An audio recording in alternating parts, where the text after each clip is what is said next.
সবাইকে আপনারা দেখছেন স্মার্ট নলেজ ইউটিউব চ্যানেল। তো বন্ধু, একটা গুরুত্বপূর্ণ আপডেট, একটা ব্রেকিং আপডেট। আজ বিধানসভায় নতুন বিল পাস হতে চলেছে, একটা গুরুত্বপূর্ণ আপডেট। ওবিসি ঝঞ্ঝাট হয়তো সমাপ্ত হতে চলেছে। তো অনেকদিন ধরে কিন্তু এই ওবিসি করে দিন যাচ্ছে, রিক্রুটমেন্ট নোটিফিকেশনগুলো কিন্তু পিছিয়ে যাচ্ছে এবং আটকে যাচ্ছে, থমকে গেছে রিক্রুটমেন্ট নোটিফিকেশন রাজ্যে। ঠিক আছে, এর আগে রাজ্য সরকার যখন ছিল তখন তো রাজ্য সরকার এলোমেলোভাবে দিন কাটিয়েছে। এখন বর্তমানে রাজ্য সরকার ওবিসি সমাপ্ত করতে কিন্তু বিশাল বড় পদক্ষেপ নিয়েছেন। ওবিসি মামলা তুলে নেওয়া হয়েছে। ঠিক আছে, ওবিসি মামলা তুলে নেওয়া হলেও এখনও কিন্তু অভিযোগ কাটেনি। সুপ্রিম কোর্ট এখনও পর্যন্ত ওপেন হয়নি, বর্তমানে ছুটি চলছে। আগামী 8 তারিখে সুপ্রিম কোর্ট ওপেন হবে। ঠিক আছে, হয়তো 8 তারিখের পর একটা আপডেট পাওয়া যেতে পারে।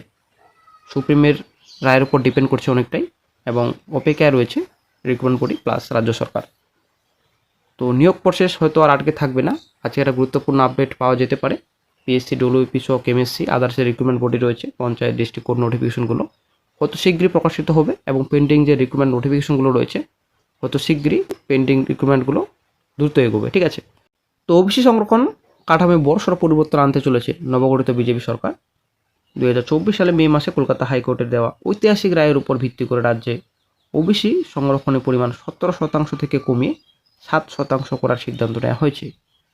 মুখ্যমন্ত্রী শুভেন্দু অধিকারীর নেতৃত্বাধীন নতুন সরকারের এই পদক্ষেপের ফলে 2010 সালের পর থেকে ওবিসি তালিকায় যুক্ত হওয়া বেশ কিছু শ্রেণীর ওবিসি মর্যাদা বাতিল হতে চলেছে। একই সঙ্গে পূর্বতন তৃণমূল কংগ্রেস সরকারের গত 15 বছরের আমলে দেওয়া প্রায় 48 লক্ষ ওবিসি শংসাপত্র পুনরায় যাচাই বা ভেরিফিকেশন করার প্রক্রিয়া শুরু করা হয়েছে। এই আইনি ও প্রশাসনিক জটিলতা স্থায়ীভাবে মেটাতে এবং অনগ্রসর শ্রেণী কল্যাণ কমিশনকে আরও শক্তিশালী করতে সোমবার আজকে বিধানসভায় পেশ হতে চলেছে পশ্চিমবঙ্গ অনগ্রসর শ্রেণী কমিশন সংশোধনী বিল 2026। চলতি বাজেট অধিবেশনের প্রথম পর্বের শেষ দিনে অনগ্রসর শ্রেণী কল্যাণ মন্ত্রী গৌরীশঙ্কর ঘোষ এই অত্যন্ত গুরুত্বপূর্ণ বিলটি পেশ করবেন। রাজ্যে ওবিসি সংরক্ষণ নিয়ে আইনি লড়াইয়ের সূত্রপাত হয়েছিল 2010 সালে বাম আমলে। 11 সালে তৃণমূল সরকার ক্ষমতায় আসার পর নিয়মে বদল এনে বেশ কিছু মুসলিম জনজাতিকে ওবিসি তালিকায় অন্তর্ভুক্ত বাড়িয়ে 17% করা হয়। তা ওবিসি এ ও ওবিসি বি এই দুটো ভাগে বিভক্ত করা হয়। তবে 2024 সালের 22 মে কলকাতা ডিভিশন বেঞ্চ স্পষ্ট জানায় যে পদ্ধতিতে গলদের কারণে 2011 থেকে 24 সাল পর্যন্ত দেওয়া সমস্ত ওবিসি শংসাপত্র অবৈধ। তো আর এদিকে আশা করি আপনারা জানেন হাইকোর্টে মামলা, একটা জনস্বার্থ মামলা দায়ের করা হয়েছে। আজকে মামলা হয়তো কলকাতা হাইকোর্টে উঠতে চলেছে 29 সেল নাম্বারে।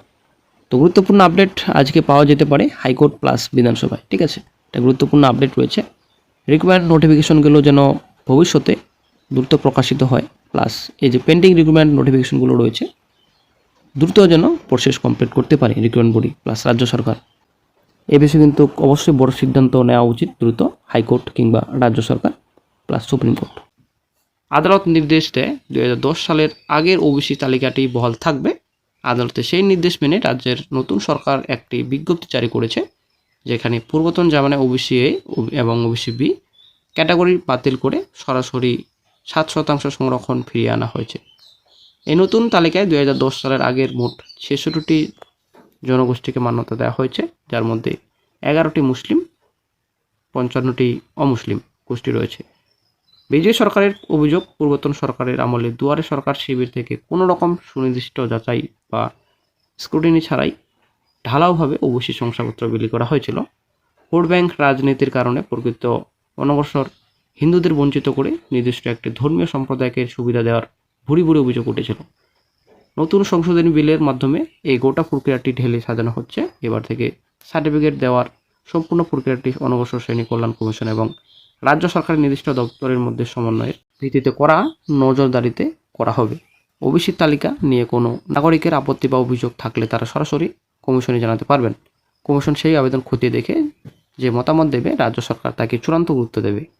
প্রশাসনিক স্তরেও বড়সড় পরিবর্তন আনা হচ্ছে এবং সংশোধনী বিলের মাধ্যমে ওবিসি কমিশনের সদস্য সচিব পদে নিয়োগের মাপকাঠি বদলাচ্ছে রাজ্য সরকার।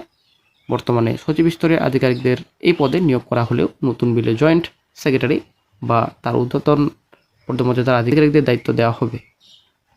কমিশনের সদস্যদের মেয়াদ 3 বছর, তবে প্রয়োজন অনুযায়ী রাজ্য সরকার এই মেয়াদ পূর্ণ নির্ধারণ করতে পারবে।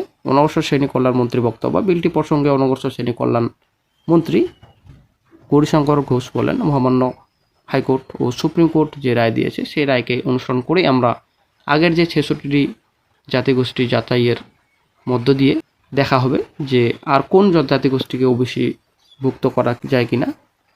আজকে বিধানসভার অধিবেশনে এই বিলটি কেন্দ্র করে শাসক ও বিরোধী শিবিরের মধ্যে তীব্র